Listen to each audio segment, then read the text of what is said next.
Hello friends, welcome to my channel. This is CA Rakhi Agarwal. आज का हमारा टॉपिक है 20 big changes in new ITR form for the assessment year 24-25. There are many changes in ITR form, so today we are going to discuss the 20 new changes in ITR form for the assessment year 24-25. So let's start our topic. Firstly, we will going to discuss change 1, that is this change is in ITR 5 and 6, that is SSC recognized as an MSME. ये changes SSC recognized as an MSME. The new ITR form mandate that an SSC should furnish information regarding its recognition status as a micro, small and medium enterprises. It is also required to provide the registration number allotted as per the Micro, Small, Medium Enterprises Development Act 2006. पहला change है कि ITR 5 में and 6 में है ये changes. SC recognized as an MSME, कोई भी micro small medium enterprises है तो उनको अपना रजिस्ट्रेशन नंबर यहाँ पे अगर है तो पहले तो यस देना पड़ेगा और उसका रजिस्ट्रेशन नंबर भी देना पड़ेगा। प्रीवियसली ITR 5-6 में MSMEs का कोई डिस्क्लोजर नहीं था, पर अब ITR in this form for the assessment year 24-25 inserted by the Finance Act 23, MSMEs का भी अगर आपने रजिस्ट्रेशन नंबर लिया है तो आपको डिस्क्लोज करना पड़ेगा registration number.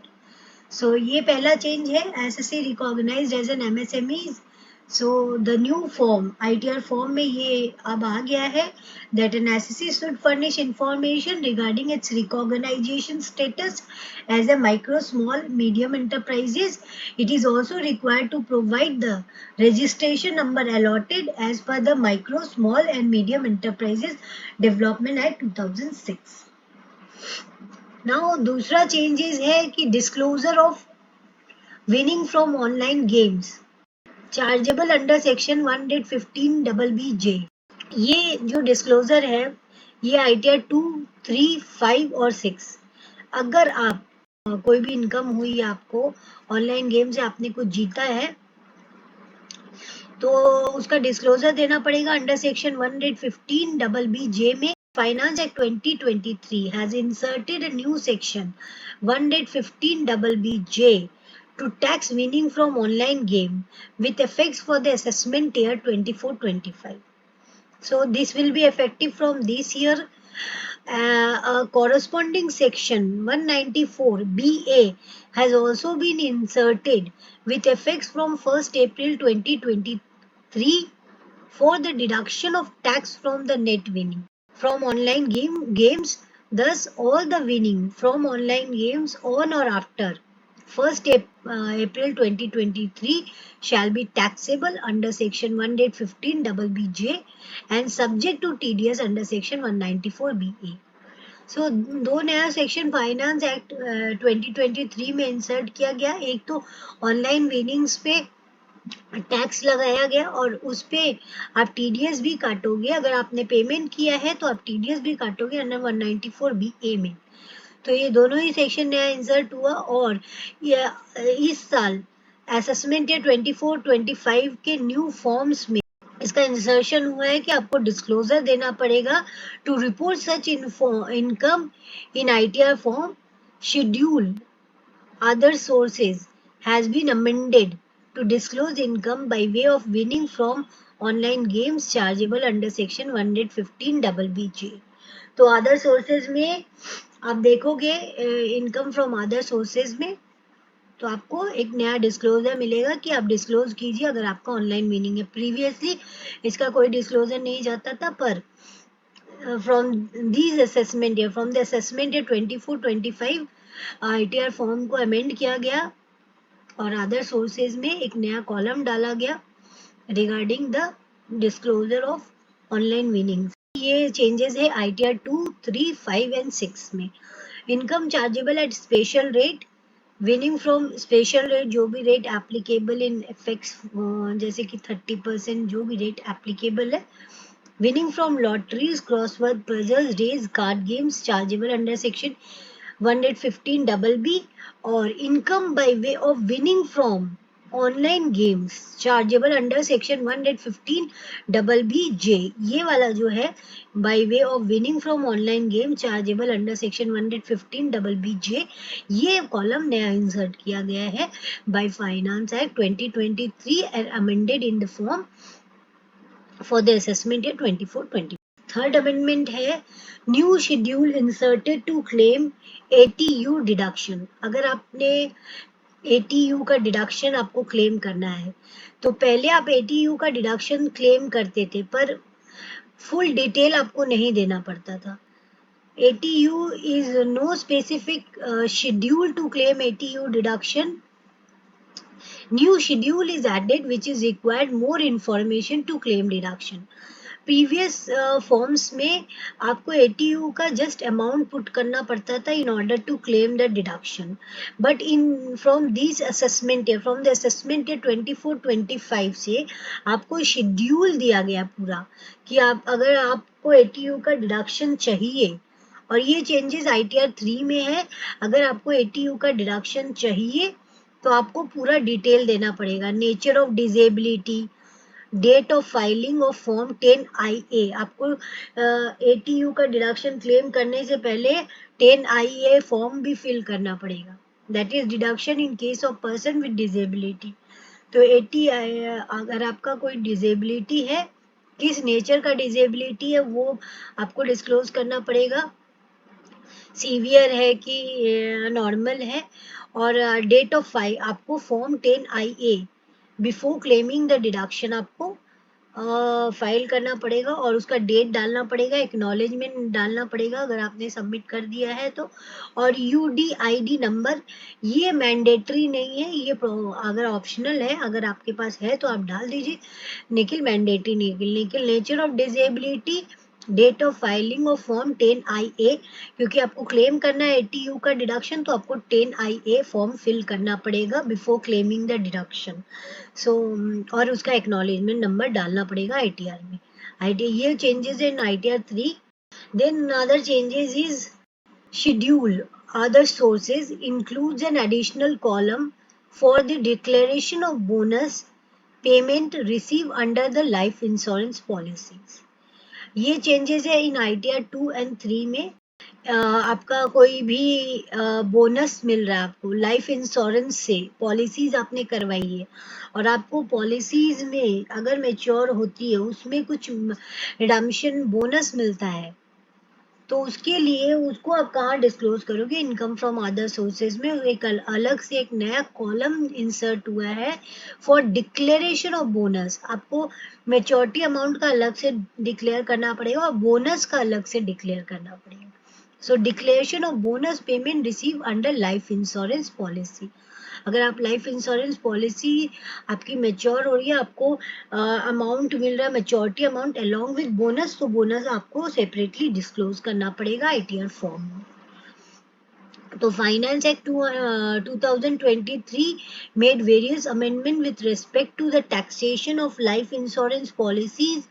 A new clause 13 has been inserted in section 56(2) which provides that the sum received from excess to the high premium, अगर आपका प्रीमियम 5 लाख से ज्यादा है and life insurance policy is chargeable to tax, तभी chargeable होगा to tax under the head other sources and shall not be exempt under section 1010D।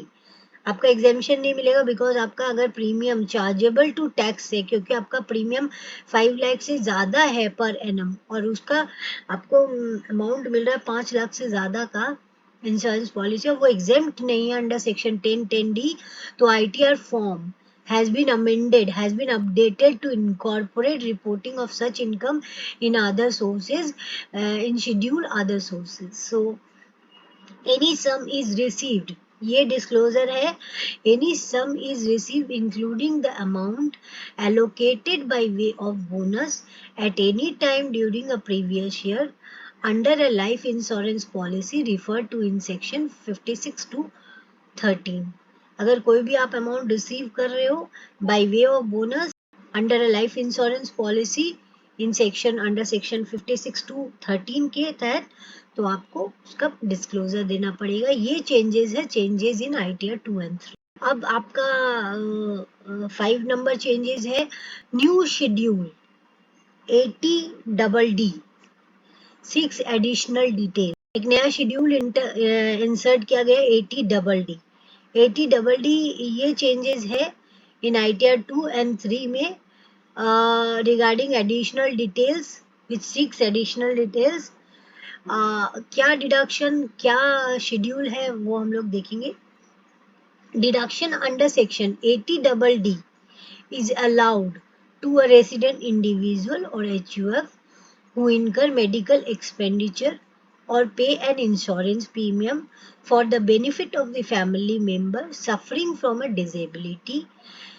मतलब ये deduction उनको मिलेगा ना, अगर कोई भी पर्सन, डिडक्शन 80DD का पहला बात है रेसिडेंट को मिलेगा जो कि इंडिविजुअल और HUF। किस चीज का डिडक्शन है, अगर आप आपके ऊपर कोई डिपेंडेंट पर्सन है, आप उसका प्रीमियम का पेमेंट कर रहे हो, मेडिकल एक्सपेंडिचर कर रहे हो, मेडिकल प्रीमियम पे कर रहे हो, आप पे कर रहे हो, आपके डिपेंडेंट पेरेंट है, आपकी स्पाउस है, आपका सन है या डॉटर है, फादर है, मदर है, डिपेंडेंट है जो कि आपके ऊपर, अगर उनका आप मेडिकल एक्सपेंडिचर पेमेंट कर रहे हो, वो भी इंश्योरेंस प्रीमियम के तहत, तो उसका डिडक्शन आपको मिल जाएगा under section 80DD। An absolute deduction of ₹75,000 or 1,25,000 is allowed under these provisions if an individual is suffering from disability और सीवियर डिजेबिलिटी रेस्पेक्टिवली। अगर ये इस कितना अमाउंट तक डिडक्शन मिलेगा इसका 80DD का डिडक्शन, अगर नॉर्मल डिजेबिलिटी तो 75,000 तक आपको डिडक्शन मिल जाएगा, आप डिडक्शन क्लेम कर सकते हो up to an amount of 75,000। और अगर सीवियर डिजेबिलिटी है तो आप डिडक्शन क्लेम कर सकते हो 1,25,000। In the previous ITR form the taxpayer were required to mention the amount claimed as a deduction under section 80DD in schedule 6A। The new ITR form has introduced a new schedule 80DD seeking details of deduction in respect of maintenance including medical treatment of a dependent with a disability। Previous ITR forms में सिर्फ 80D का amount जाता था under chapter 6A के अंदर में, पर अब एक नया सेपरेट शेड्यूल न्यू फॉर्म्स में, जो न्यू ITR फॉर्म है जो कि इंसर्ट हुआ है फ्रॉम द असेसमेंट ईयर 24-25, उसमें एक नया शेड्यूल पूरा इंसर्ट कर दिया गया है रिगार्डिंग 80DD। शेड्यूल दिया गया है उसमें अलग से सेपरेटली, उसमें क्या दिया गया है, जैसे कि 80DD का शेड्यूल है ये, detail of deduction in respect of maintenance including medical treatment of a dependent who is a person with disability. Nature of disability क्या है, डिपेंडेंट पर्सन विद डिसेबिलिटी, अगर कोई डिपेंडेंट पर्सन है विद डिसेबिलिटी और या तो नॉर्मल डिसेबिलिटी है या सीवियर डिसेबिलिटी। डिपेंडेंट पर्सन कौन सा होता है, type of dependent person, whether spouse, son, daughter, father, mother, brother, sister, member of the HUF, sorry member of HUF in case of HUF। अगर HUF है तो member of HUF इधर, और बाकी नहीं तो spouse, son, daughter, father, mother, brother, sister. जो dependent है उनका आप 80DD का अगर मेडिकल का पेमेंट कर रहे हो, मेडिकल प्रीमियम का पेमेंट कर रहे हो, तो आप 80DD में उसका डिडक्शन क्लेम कर सकते हो। पर पहले क्या था, ITR फॉर्म में सिर्फ अमाउंट को क्लेम किया जाता, अमाउंट को डिस्क्लोज किया जाता था, पर अब एक नया पूरा सेपरेट शेड्यूल बना दिया गया है regarding the claiming of deduction under 80DD कि आप नेचर ऑफ डिसेबिलिटी बताओ, टाइप ऑफ डिसेबिलिटी। तो 80DD का क्लेम करने के लिए एक शेड्यूल पूरा इंसर्ट किया गया है जहाँ पे आप डिस्क्लोज करोगे details of deduction in respect of the maintenance including medical treatment of a dependent who is a person with disability, that is the nature of disability, dependent person with disability, dependent person with severe disability, वो कोई भी हो सकता है, that is type of dependent, that is spouse हो सकता है, सन हो सकता है, डॉटर हो सकता है, फादर हो सकता है, मदर हो सकता है, ब्रदर हो सकता है, सिस्टर हो सकता है, member of HUF in case of HUF। उनका pan number, pan of the dependent, फिर आधार ऑफ द डिपेंडेंट, वो भी डिस्क्लोज देना पड़ेगा, डिस्क्लोजर देना पड़ेगा। Date of filing 10IA before taking the deduction of 80DD आपको 10IA फॉर्म फिल करना पड़ेगा और उसका डेट डालना पड़ेगा, उसका एक्नॉलेजमेंट नंबर डालना पड़ेगा और UDID नंबर मैंडेटरी नहीं है, ये option. 6 number amendment in ITR form is disclosure of the sum payable to the MSMEs beyond the prescribed limit. If there is any disclosure of the sum payable to the MSMEs beyond the prescribed limit, these changes is in change in ITR 3, ITR 5 and ITR 6. Means we have to give in MSMEs the registration number which I had discussed in point 1. And now the Finance Act 2023 has inserted a new clause H in section 43B to provide that any sum payable to a micro or small or medium enterprises Development Act 2006 shall not be allowed as deduction. उसका deduction नहीं मिलेगा section 43B में on the payment.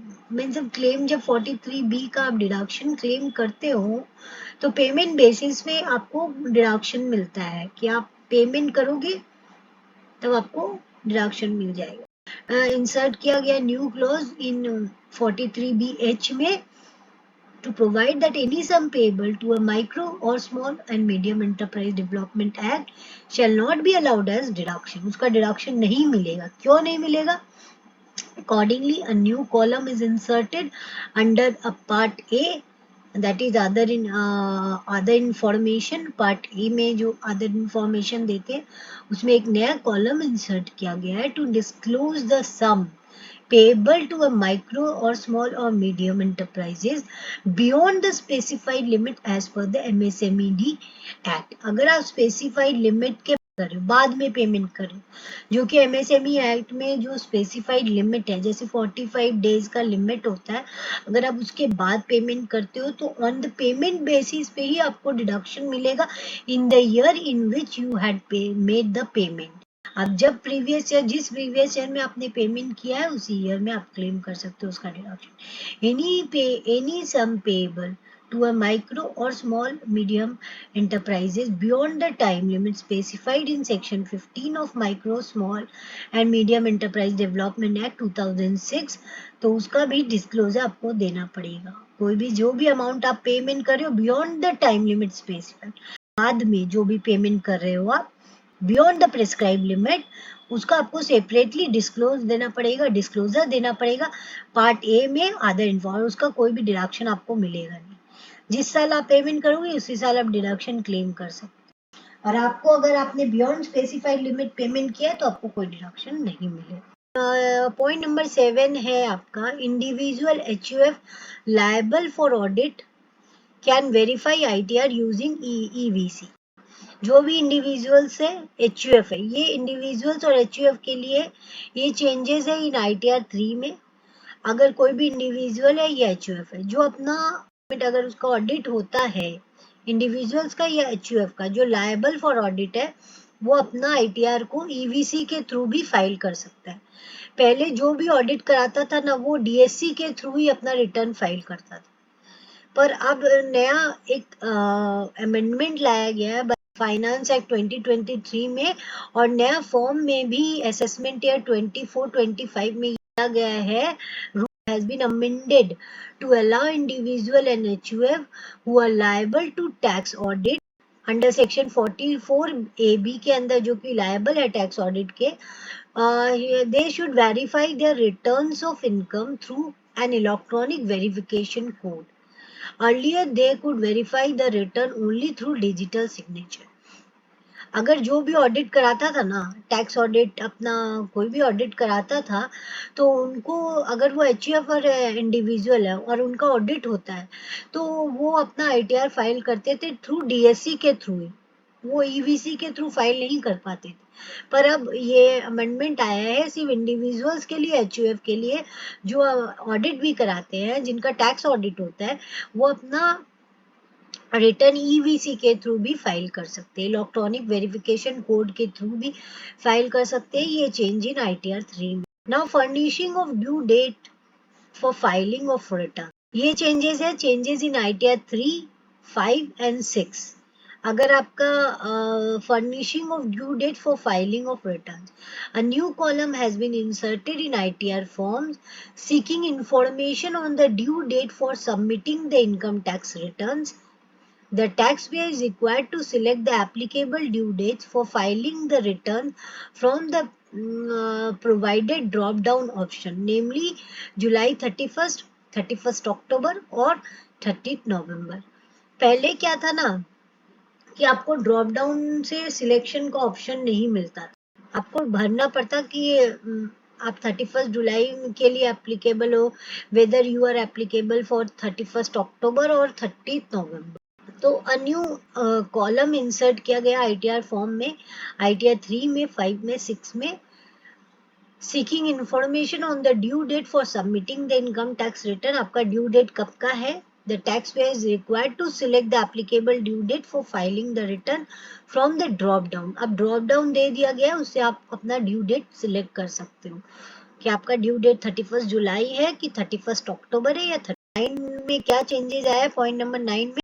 The new tax regime is the default tax regime. Previously क्या था old ITR forms में कि old tax regime is the default tax regime, और अगर आपको न्यू टैक्स रिजीम में जाना है तो आपको उस ड्रॉप डाउन से सिलेक्ट करना पड़ता था कि हमको न्यू टैक्स रिजीम में जाना है, और आपको 10 ये फॉर्म भरना पड़ता था अगर आप न्यू टैक्स ओल्ड से न्यू में जा रहे हो।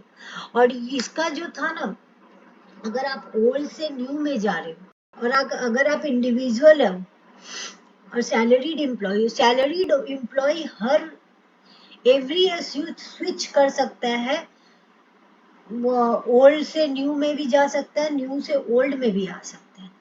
पर अगर वो बिजनेस कर रहा है, अगर बिजनेस है उसको लाइफ टाइम में एक ही बार वो स्विच कर सकता है अपना, from old to opt in कर सकता है, ऑप्ट आउट कर सकता है। ओल्ड से सैलरीड एम्प्लॉय हो तो आप एवरी ईयर अपना ऑप्ट इन ऑप्ट आउट कर सकते हो, पर अगर आप बिजनेस कर रहे हो तो आप लाइफ टाइम में एक ही बार अपना टैक्स रिजीम को चेंज कर सकते। अगर आप न्यू रिजीम में चले गए तो आप वापस से ओल्ड रिजीम में नहीं आ सकते। The finance act 2003 has amended the provisions of section 115 BAC to make it the default tax regime for the assessee being an individual, HUF, AOP, BOI, artificial judicial person.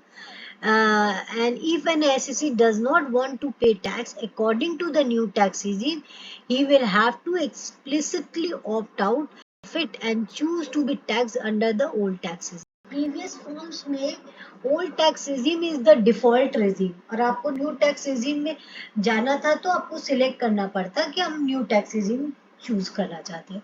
पर अब new ITR form में from the assessment 24-25 से new tax regime को default tax regime बना दिया गया। अगर आपको ओल्ड टैक्स रिजीम में जाना है तो आपको ड्यू डेट के अंदर, आपका कौन सा ड्यू डेट है, आपका 31st जुलाई ड्यू डेट है, उसके पहले आपको due date of filing returns के पहले आप 10 आइए आपको फॉर्म भरना पड़ेगा अगर आप न्यू टैक्स रिजीम से ओल्ड टैक्स रिजीम को ऑप्ट करते हो तो to exercise this option, the assessee having income other than income from business or profession must indicate his choice of tax regime in the returns of income to be furnished for the relevant year assessment year.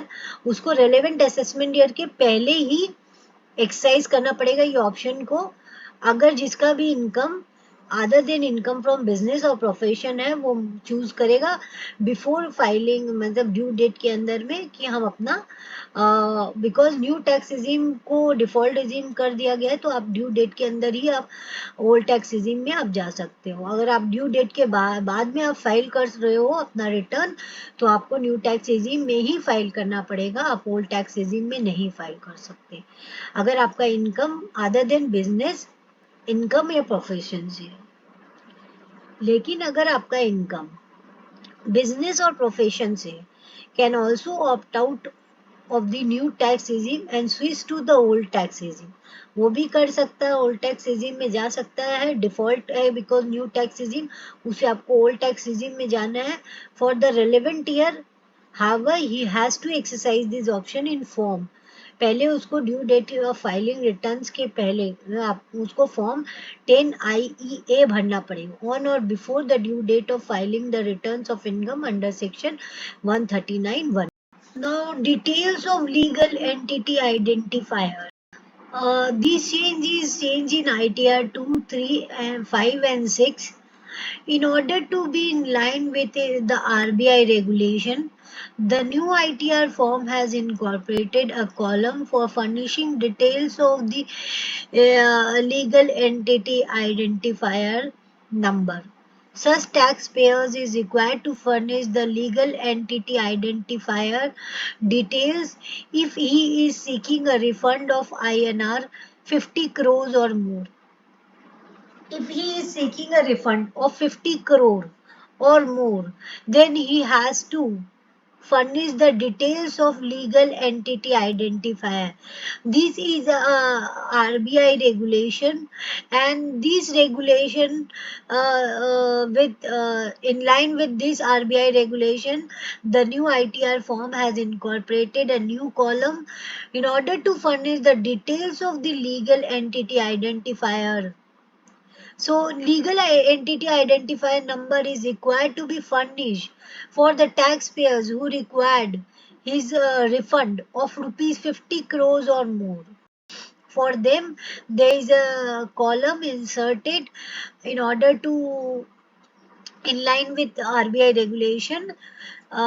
This column is required for furnishing the details of legal entity identifier. That is mandatory if refund is 50 crore or more. This number is required, valid up to date. So आपको legal entity identifier का detail भी देना पड़ेगा, ये mandatory है अगर आपका refund 50 crore और मोर है, तो ये आरबीआई का रेगुलेशन है कि आपको फॉलो करना पड़ेगा। और ये अमेंडमेंट इनकॉर्पोरेट किया गया है new ITR form for the assessment year 24-25 in ITR 2, 3, 5 and 6, कि अगर आप रिफंड क्लेम कर रहे हो ऑफ रुपीज 50 करोड़ और मोर, तो टैक्स पेयर को legal entity identifier number furnish करना पड़ेगा, valid up to date. Now furnishing of the reasons for the tax audit under section 44AB।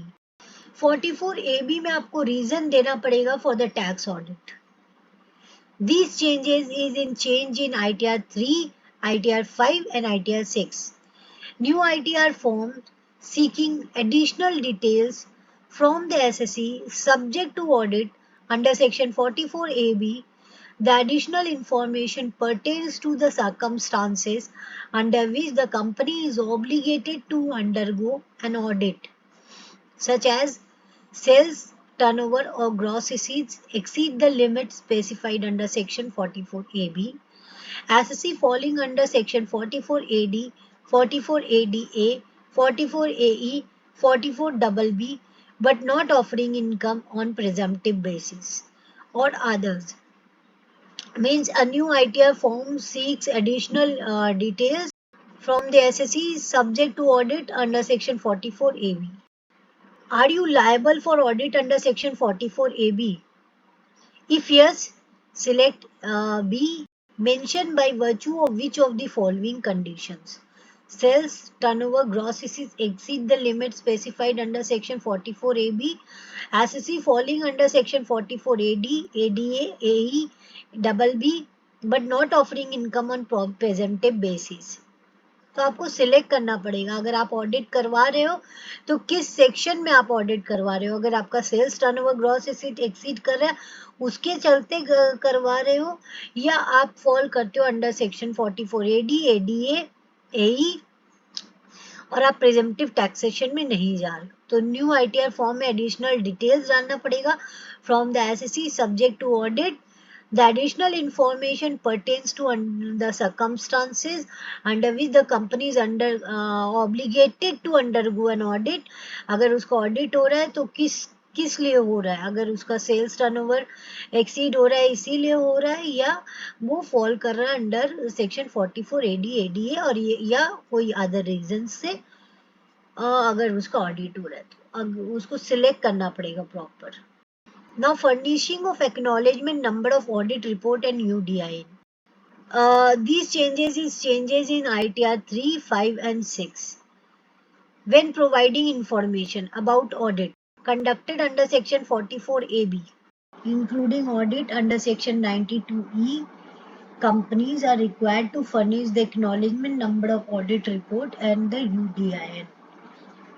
अब न्यू अमेंडमेंट है कि आपको acknowledgement number of the audit report और उसका UDIN number भी ITR form में डिस्क्लोज करना पड़ेगा. Previously in ITR form UDIN number और यूडीआईएन नंबर और acknowledgement number of audit report and UDIN number नहीं देना पड़ता था, पर अब न्यू अमेंडेड फॉर्म में from assessment year 24-25 in ITR 3, 5, 6 आपको अगर आप ऑडिट कर रहे हो और ऑडिटर आपका ऑडिट कर रहा है तो उस ऑडिटर का मेंबरशिप नंबर तो जाता ही था, नेम ऑफ द ऑडिटर भी जाता था, उसका मेंबरशिप नंबर जाता था, उसका फर्म है कि नहीं ये सब जाता था प्रीवियसली, पर अब in new form acknowledgement number of the audit report और यूडीआईएन नंबर भी जाएगा.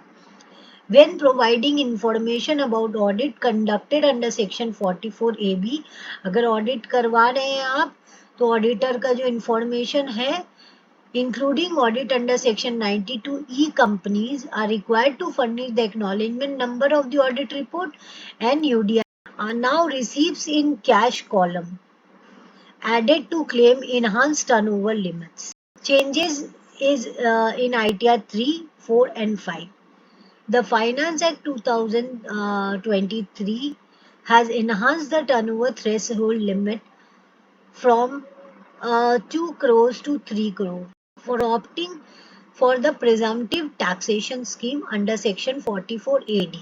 If the receipts in cash do not exceed 5% of the total turnover or gross receipts for the previous year, it is also provided that the meaning of cash would include the check or at bank draft which is not an account pay. कहने का मतलब यही है कि finance act 2023 में ये amendment आया था कि आपका जो थ्रेशहोल्ड लिमिट है टैक्स ऑडिट का वो 2 करोड़ से इंक्रीज होके 3 करोड़ हो गया. अगर आप प्रिजम्पटिव टैक्सेशन स्कीम में जाना चाहते हो अंडर सेक्शन 44 AD में, तो आपका प्रिजम्पटिव टैक्सेशन स्कीम में का थ्रेशहोल्ड लिमिट एक्सटेंड कर दिया गया फ्रॉम 2 करोड़. पहले प्रिजम्पटिव टैक्सेशन का लिमिट था 44 AD में 2 करोड़ का, उसको इनहांस करके 3 करोड़ कर दिया गया bye finance act 2020. Similarly, section 44 ADA was amended to enhance the threshold limit of gross receipts. Threshold 44 AD is for business and 44 ADA is for profession. Was amended, उसका भी लिमिट्स को इनहांस कर दिया गया. वो उनका जो ग्रॉस रिसीट्स था प्रोफेशनल्स का फ्रॉम 50 लाख से इनहांस करके 75 लाख कर दिया गया. If the receipt is not exceeding 5% of the total gross receipts of the previous year. Computation of presumptive business income under section 44 ADA. Serial number, nature of business, business code, description. That is gross turnover or gross receipts. That is limited to 2 crore. However, if less than or equals to 5%, the limit extended to 3 crore. General limit है 2 करोड़ का, लेकिन आपका transaction cash transaction less than 5% है तो आपका जो limit है threshold limit को 3 करोड़ एक्सटेंड कर दिया गया। ये चेंजेस है, changes in ITR 345 threshold limit 44 AD is for business. अगर आप बिजनेस कर रहे हो और आप प्रिजम्पटिव टैक्सेशन में ऑप्ट करना चाहते हो तो आपका प्रीवियसली थ्रेशोल्ड लिमिट था कि आप 2 करोड़ तक अगर आपका टर्नओवर है तो आप प्रिजम्पटिव टैक्सेशन में जा सकते हो। लेकिन अब इस लिमिट को 3 करोड़ एक्सटेंड कर दिया गया है, लेकिन एक कंडीशन है कि आपका ज्यादातर ट्रांजेक्शन मोर देन 95% ट्रांजेक्शन आपका डिजिटल होना चाहिए। मतलब बैंक के थ्रू आपने आपका इनकम होना चाहिए, RTGS, NEFT, any other mode but not in cash. अगर आपका कैश ट्रांजेक्शन है वो 5% या उससे कम ही होना चाहिए, तभी आपका थ्रेशोल्ड लिमिट 2 करोड़ से 3 करोड़ आप में आप 3 करोड़ तक आप प्रिजम्पटिव टैक्सेशन में ऑप्ट कर सकते हैं। तो ये जो चेंजेस है ये 44 AD में आया और 44 AD में ए में भी आया, जो कि प्रोफेशनल्स के लिए उनका भी थ्रेशोल्ड लिमिट को 50 लाख से 75 लाख बढ़ा दिया गया है अगर वो उनका ज़्यादातर transaction more than 95% transaction digital होना चाहिए।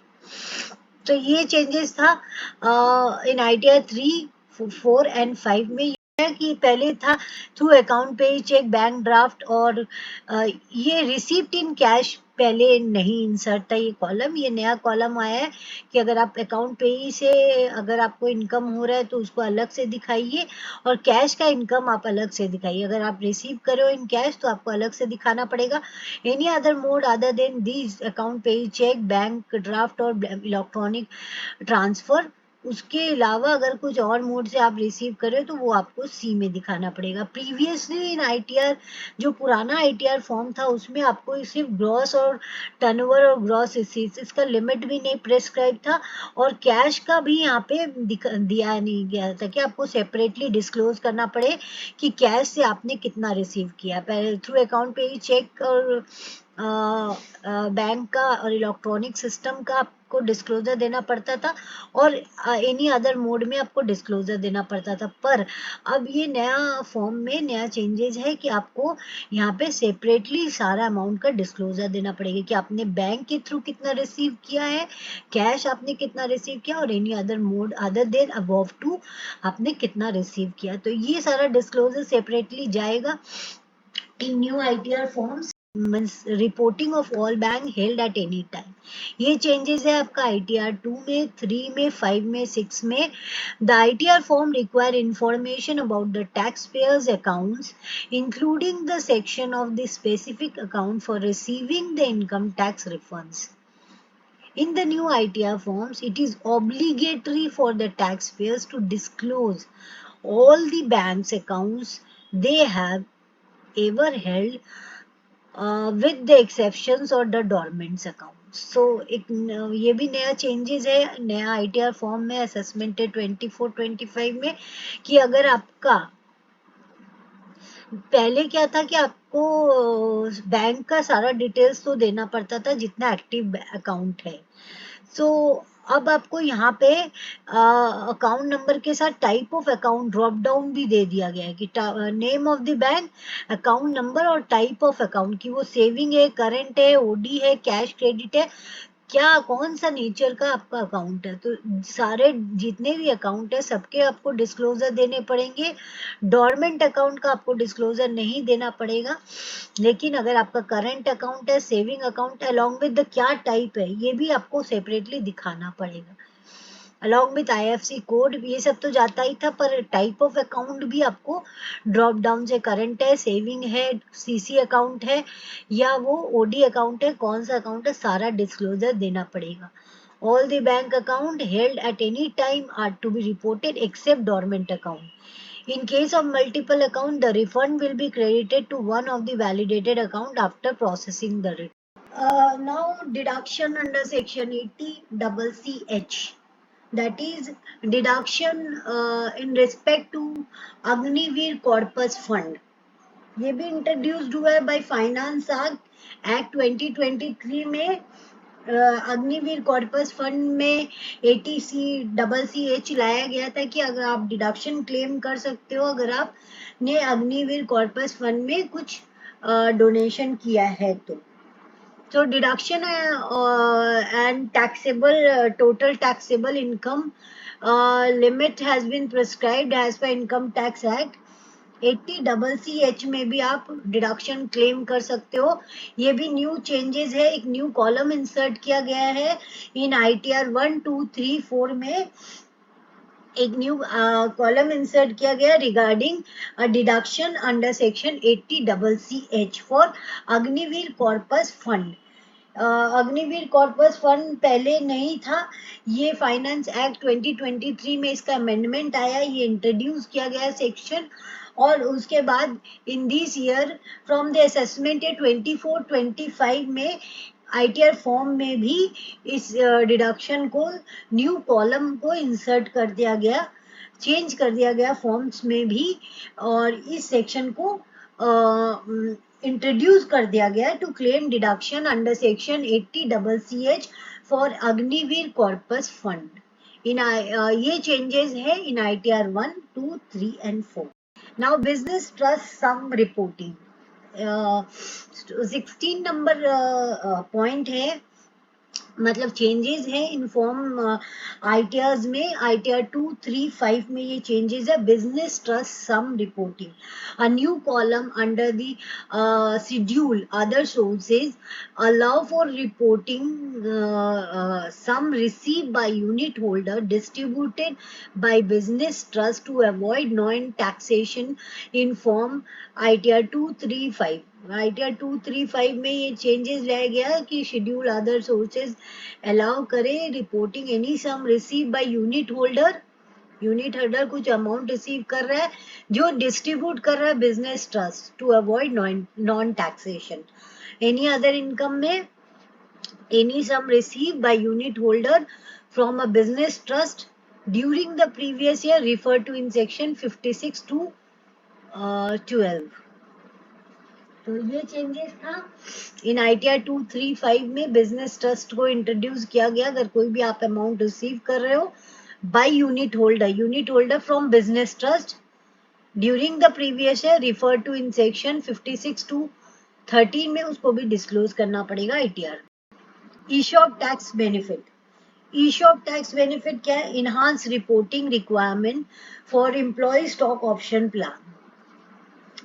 ये भी एक नया चेंजेस है इंट्रोड्यूस किया गया है चेंजेस इन ITR 2 and 3 में कि अगर आप ESOP टैक्स बेनिफिट मतलब एम्प्लॉय स्टॉक ऑप्शन बेनिफिट है तो ये रिक्वायरमेंट है कि for employee stock option need to disclose the PAN और DPIIT registration number in ITR 2 and 3 में, कि आपको अपना PAN number of the employee being an eligible startup और DPIIT registration number of the employee. पहले ये डिस्क्लोजर नहीं जाता था, पर न्यू ITR फॉर्म में ये pan number of the employer का भी जाएगा जो कि एलिजिबल है फॉर स्टार्टअप।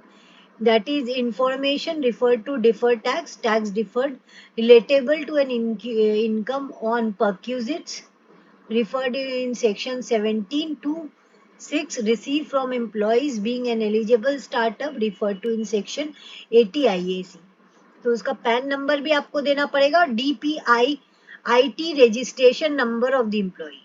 और 18 नंबर अमेंडमेंट है चेंजेस इन ITR 2, 3, 5 and 6 है dividend income reporting. Dividend income receive from a unit in an international financial service center shall be taxed at a reduced tax rate of 10% instead of 20%. Schedule other sources has been amended in new ITR form to incorporate such changes in form ITR 2, 3, 5 and 6। अगर आप non resident हो और आप dividend receive कर रहे हो, not being a company or a foreign company from a unit in an international financial service center, कहाँ से रिसीव कर रहे हो, या तो फॉरेन कंपनी हो या नॉन रेसिडेंट हो, बट कंपनी नहीं हो, आप नॉन रेसिडेंट इंडिविजुअल हो या फॉरेन कंपनी हो, अगर आप यूनिट इनकम रिसीव कर रहे हो from a unit in international financial service centre, उससे आपका कोई यूनिट है जो इंटरनेशनल फाइनेंशियल सर्विस सेंटर से, उससे आपको डिविडेंड इनकम रिसीव हो रहा है, as referred to in section subsection 1A of section 80LA, chargeable under the provisions to section 115AI A capital A, उसको भी आपको डिस्क्लोज करना पड़ेगा separately under the other sources में। तो ये नया कॉलम इंसर्ट हुआ है in ITR 2356। Then startup deduction details. 19 number changes is startup deduction details. A new schedule for claiming deduction under 80IAC and 80LA have been introduced in form ITR 5 and 6. ITR 5 और 6 में ये changes है, new schedule आया है, एक proper schedule आया है 80IAC का और 80LA का, पूरा इंट्रोड्यूस किया गया है पूरा शेड्यूल को 5 और 6 फॉर्म में। 80 IAC regarding deduction is in respect of eligible startup. अगर आप एलिजिबल स्टार्टअप कंपनी हो तो आपको डिडक्शन मिलेगा 80 IAC में, ये न्यू सेक्शन इंट्रोड्यूस्ड है, उसका डिडक्शन भी आपको मिलेगा, और ये चेंजेस इन ITR 5 और ITR 6 में आपको दिखेगा। इसका पूरा शेड्यूल आया है, जैसे सीरियल नंबर पहले आपको देना पड़ेगा, डेट ऑफ इनकॉर्पोरेशन देना पड़ेगा, नेचर ऑफ बिजनेस देना पड़ेगा, certificate number as obtain from inter ministerial board of certification, first assessment year in which deduction was claimed, amount of deduction claimed for the current year. ये सारा details आपको startup under 80 IAC में देना पड़ेगा, और 80 LA में भी आपको deduction in respect of offshore banking unit और IFSC का भी डिडक्शन आप क्लेम कर सकते हो 80 LA में, और उसका पूरा शेड्यूल नया आया है इन फॉर्म ITR 5 और 6। क्या है subsection in which deduction is claim, पहले तो सीरियल नंबर, कौन सी टाइप ऑफ एंटिटी है, type of income of the unit, किस टाइप का इनकम है, ऑथोरिटी ग्रांटिंग रजिस्ट्रेशन, कौन किसने रजिस्ट्रेशन ग्रांट किया है, date of registration, registration number, first assessment year during which the deduction was claim and amount of deduction claim for the current year. ये सारा schedule का details आपको देना पड़ेगा 80 LA का अगर आपको डिडक्शन क्लेम करना है तो। नाउ पॉलिटिकल पार्टी कंट्रीब्यूशन भी एक नया चेंजेस है इन ITR 2356 में। ये शेड्यूल 80GGC का है which require disclosure of political contribution in ITR 2356। 80GGC detail of contribution made to political party, अगर कोई भी किसी ने पॉलिटिकल पार्टी को कुछ कंट्रीब्यूट किया है तो उसका आप डिडक्शन क्लेम कर सकते हो 80GGC में। उसके लिए पूरा डिटेल डिस्क्लोजर दे दिया गया है, मतलब पूरा डिटेल में आप डिस्क्लोजर दीजिए, एक शेड्यूल बना दिया गया है ITR 2356 में। सीरियल नंबर दीजिए, फिर डेट दीजिए, फिर अमाउंट ऑफ कंट्रीब्यूशन, आप कंट्रीब्यूशन कैश में कर रहे हो कि कोई अदर मोड में कर रहे हो, टोटल कंट्रीब्यूशन कितना है, एलिजिबल अमाउंट ऑफ कंट्रीब्यूशन कितना है डिडक्शन क्लेम करने के लिए, transaction reference number for UPI transfer, और वो रेफरेंस नंबर भी देना पड़ेगा, NEFT RTGS का रेफरेंस नंबर भी देना पड़ेगा, कौन से बैंक का IFSC कोड है वो भी आपको इसको डिस्क्लोज करना पड़ेगा। अगर आप पॉलिटिकल पार्टी को कुछ कंट्रीब्यूट कर रहे हो और उसका डिडक्शन क्लेम करना चाहते हो तो 80GGC का पूरा एक शेड्यूल बना दिया गया है, पूरा डिस्क्लोजर देना पड़ेगा in ITR 2356. Thanking you for watching my video. If you like, please share, subscribe my video.